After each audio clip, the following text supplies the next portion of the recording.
CBS Mornings, I'm Tony DeCopo. Coming up in this hour, the latest on this morning's breaking news, that massive bridge collapse in Baltimore after it was hit by a cargo ship. Mornings, we're going to go right to the news because we want the latest on the breaking news overnight, that collapse of the Francis Scott Key Bridge in Baltimore. It was struck by a massive, nearly 1,000-foot cargo ship. At least 2 people so far have been plucked from the water, 1 in serious condition, several other people missing at this hour. That's the video at 1:30 a.m. as the bridge collapsed.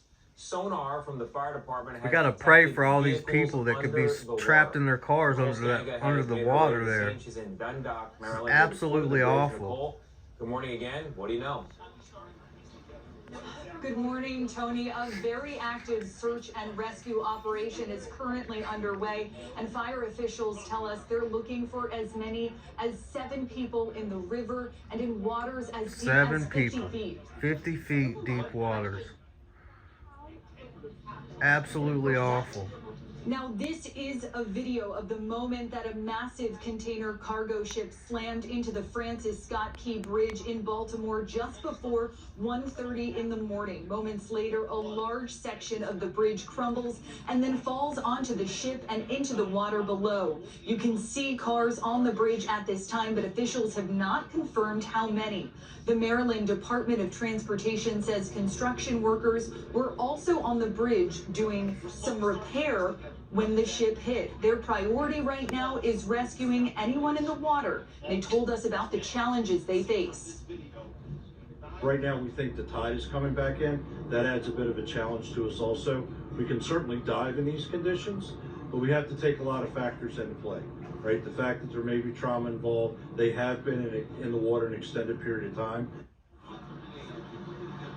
Now, we know that cargo ship was headed to Sri Lanka and it weighed 155,000 tons. The owner of the ship says all of the crew members, including the 2 pilots, are accounted for, and remarkably, none of them are injured. Now, the president has been briefed, according to White House officials, who also tell us there's no indication of any nefarious intent at this point. Tony?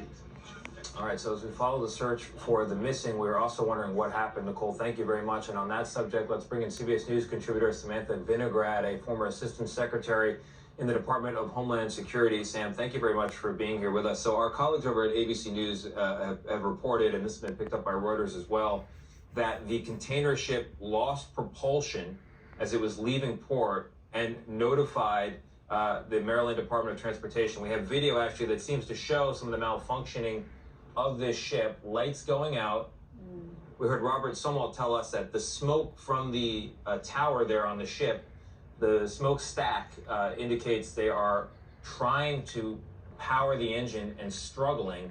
When you see that video, when you hear this report from our colleagues over at ABC about notifying the Department of Transportation, what does that tell you and where do things go from here?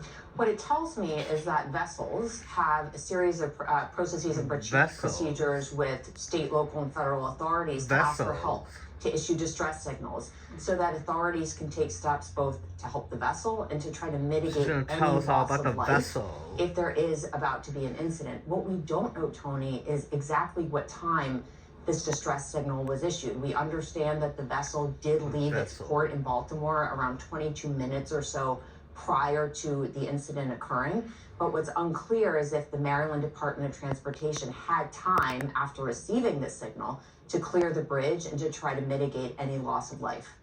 Do you know at this point, once the call is in, what the standard operating procedure would be? I mean, are there boats at the ready, on standby, ready to be dispatched to intercept a boat of this size, or is that not knowable this hour?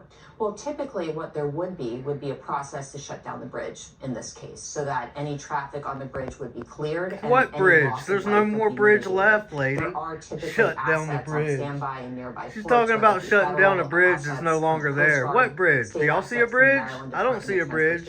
But again, we just don't How are they going to shut that down? There's no more bridge left to shut down.